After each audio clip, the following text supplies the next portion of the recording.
J'ai toujours vécu ici. Je m'appelle Daniel Moret, je suis à la retraite depuis 3 ans. J'étais imprimeur en taille douce. Donc imprimeur en taille douce, j'imprimais des gravures en creux. Ça fait 70 ans que l'atelier existe. Je crois que je ne pourrais pas m'en passer. Même en étant à la retraite, je suis là.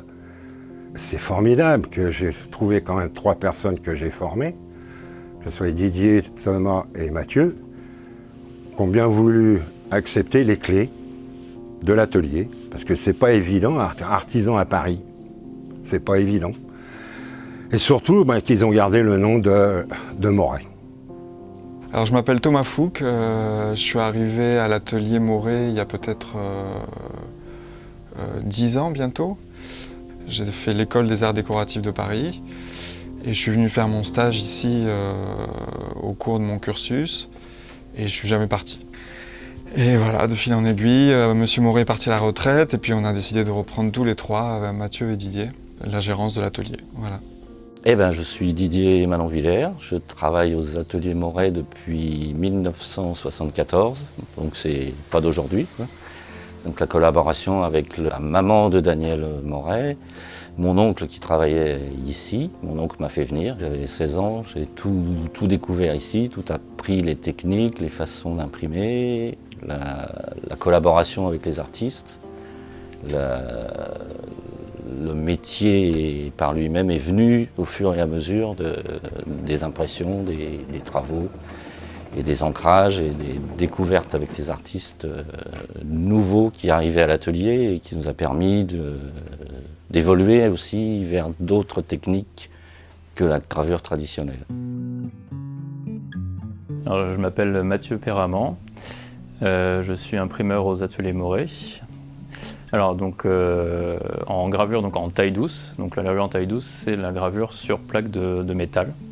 Donc généralement on grave plutôt sur des plaques de cuivre, mais on peut aussi graver sur des plaques de zinc. La gravure en taille douce, on a 2 manières de graver, on a soit la taille directe, soit la taille indirecte. Alors la taille directe, comme le nom l'indique, on va directement graver avec un outil la plaque de métal. Et donc ensuite il y a la taille indirecte, donc c'est lorsque l'acide intervient dans la gravure. Donc le terme que l'on utilise généralement et que le grand public connaît, c'est le terme d'eau forte. Donc le principe, c'est de recouvrir d'un vernis la plaque de cuivre où l'on grave son dessin. Et à ce moment-là, on plonge la plaque dans l'acide et l'acide va creuser là où il n'y a plus de vernis, donc là où j'ai fait mon dessin avec ma pointe en métal. Voilà, les techniques de gravure en taille douce.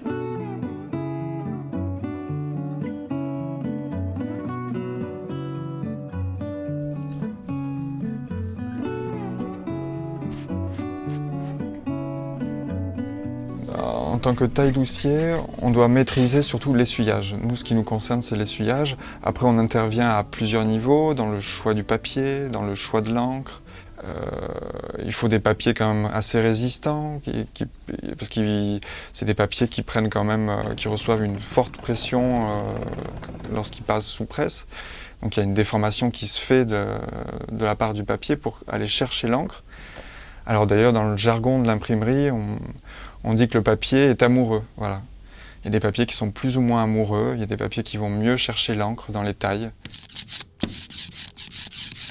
Même le fait les encres, elles chantent aussi, le fait par exemple de passer le rouleau d'encre sur la plaque, on entend ce petit bruissement là, caractéristique de l'encre. Mais cette encre, on l'a toute la journée sur les mains, sous les ongles, elle fait partie de nous presque. Hein. Et après, c'est la main. Voilà, le taille-doucier, c'est vraiment la main. C'est l'essuyage, c'est le paumage, c'est le passage de la main sur la plaque, avec sa sensibilité propre, hein, parce que chaque taille-doucier a sa sensibilité et va apporter un plus à la gravure de l'artiste, quoi. Voilà.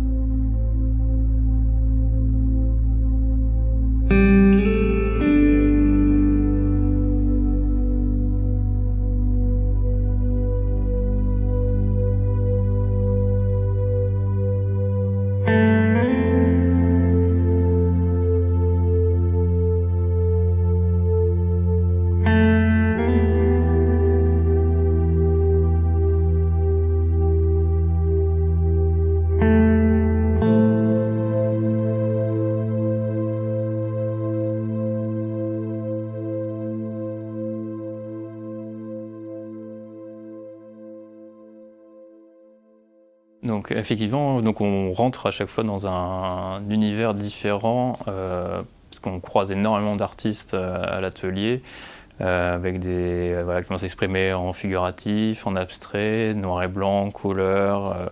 Donc on a vraiment un panel très riche au niveau graphique.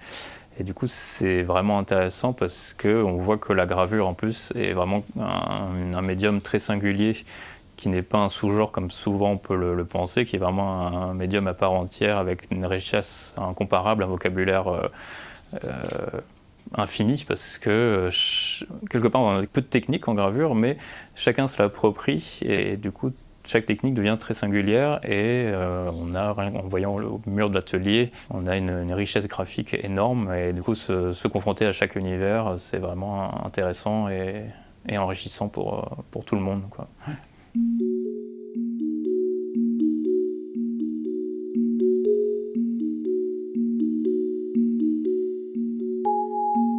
Alors effectivement, il y a une relation intéressante entre imprimeur et graveur. C'est vrai qu'il y a des affinités. Je veux dire que c'est beaucoup psychologique. C'est-à-dire qu'ici, à l'atelier, on avait des rapports avec certains artistes. C'est des rapports, je dirais pas jusqu'à dire sensuels, mais c'est des rapports qui... on se sent bien avec un artiste. Et en fait, ce qui est intéressant, c'est qu'au bout d'un moment, il y a une complicité qui se crée entre l'artiste et l'artisan. Et chacun a son artiste, et du coup, on a ses habitudes, sa façon de faire, on connaît sa façon de graver. Et du coup, c'est vraiment une collaboration entre l'imprimeur et le graveur. La plupart du temps, quand on imprime une gravure, on ne regarde pas la gravure qu'on imprime quand on la tire de presse. On regarde la tête des artistes. On regarde les yeux des artistes. L'émotion, c'est le regard de l'artiste sur le papier quand l'image est imprimée. On est conscient qu'on a réussi à obtenir ce qu'il voulait par rapport à la matrice qu'il a faite. Ça, c'est vraiment magique, quoi. Pour nous, c'est la satisfaction c'est ce qu'il y a de plus beau, quoi.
L'exposition des gravures de l'artiste, c'est le résultat de la collaboration avec l'imprimeur. Donc c'est important d'être là, d'être présent par exemple au vernissage. On se déplace beaucoup dans les vernissages pour justement accompagner les artistes jusqu'au bout de leur processus. Les soutenir aussi, parce que c'est pas toujours évident de montrer son travail. Et c'est vrai qu'aux Ateliers Moret, on s'est toujours déplacé dans les expositions pour aller soutenir nos artistes, quoi. C'est vraiment important. C'est vraiment important de le faire, quoi. L'important, c'est surtout à Couzès de montrer que les ateliers, les imprimeurs en taille douce, n'est pas forcément l'imprimerie en taille douce comme on la connaît au XVIIIe siècle. C'est qu'il y a beaucoup d'artistes qui font de l'art contemporain et que cette exposition-là va montrer aux gens que l'imprimerie en taille douce, les graveurs qui font de la taille douce, c'est tout un ensemble. Donc je pense qu'à Couzès, il y aura à peu près 200 graveurs. Une gravure de chaque artiste, donc il y aura du monde au mur. Et là, c'est un bonheur pour moi aussi, c'est un bon coup de cœur. Je remercie les gens qui s'en occupent, parce que c'est quand même un coup de cœur.